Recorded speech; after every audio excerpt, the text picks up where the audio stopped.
Well, we're just not cool with how the counting is happening right now. I want to bring in Matt Seeley. He's the spokesman for the Michigan Conservative Coalition. He is a Michigan poll challenger observing absentee ballot counting.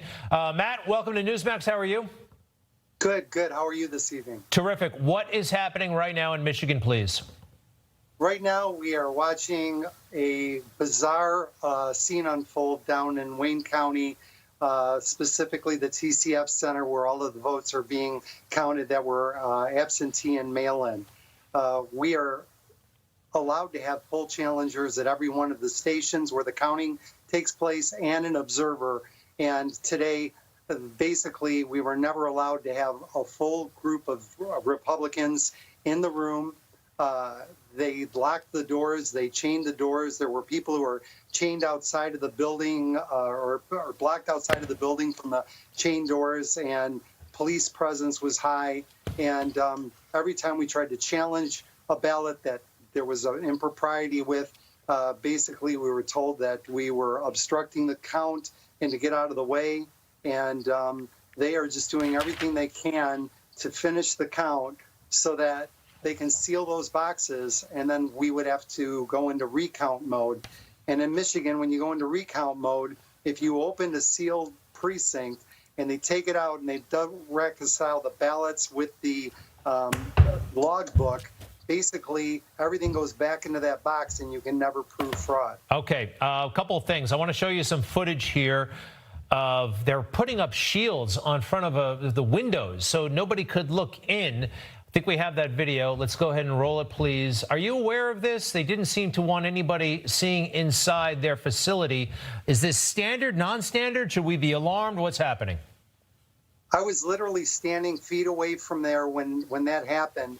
And basically what was happening were all of the people that were trying to get into the count center that were locked out and not permitted entrance were chanting, "Stop the vote."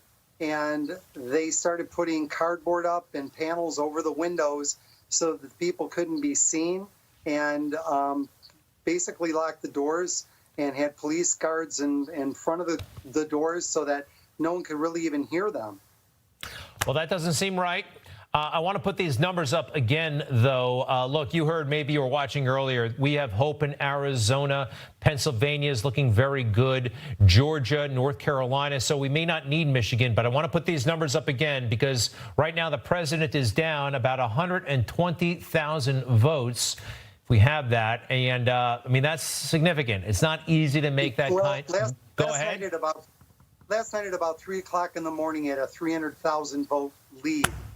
And then all of a sudden, we went from being told that there were 5.2 million votes cast in Michigan to once we got to that point and the president was still ahead, all of a sudden it was 5.6 million votes. And now here we are. So there's a lot going on that we need explanations for. We want to be able to look at these ballots. Many of them are not in the database when they scan them to go into the computer. They have a manifest of recent registrations that they can manually go through. They had an entire hopper of what they called problem ballots. And then all of a sudden, at the end of the day, they just started running them through the counter. Matt, I've got 10 seconds. So has the recount, have you been successful so far? Has the recount or the counting stopped? No, so far they are continuing.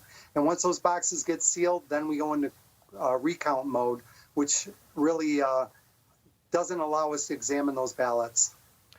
Okay, I am concerned, but hopeful at the same time. We've got some other states in the hopper, but keep up the work, the good work. Matt Seeley, spokesman for the Michigan Conservative Coalition. We thank you very much. Thank you. Okay, stay with us. Oh, people know that something's going on.